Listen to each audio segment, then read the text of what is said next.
Do you want to learn how to fix the slow or lagging problem in Google Chrome? Well, then you've come to the right place. In this video, I will show you exactly how to resolve this issue. However, make sure to watch the video until the very end to avoid any mistakes during the process. Start by opening your Google Chrome browser. Next, click on the three dots located in the top right corner and navigate to Settings.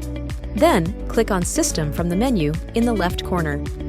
You'll find an option labeled Use Hardware Acceleration when available. If this option is turned on, disable it, and then click on Relaunch to restart the browser.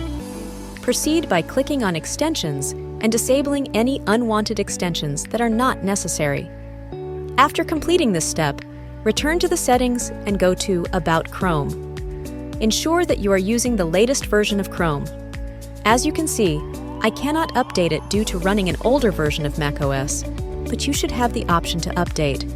This should effectively resolve the problem. We hope you found our video informative. If you found it helpful, please support us by clicking the like button and subscribing to our channel. If you have any questions or comments about the topic we covered today, please don't hesitate to share your thoughts in the comment section below. Thank you for watching, and we wish you a fantastic day.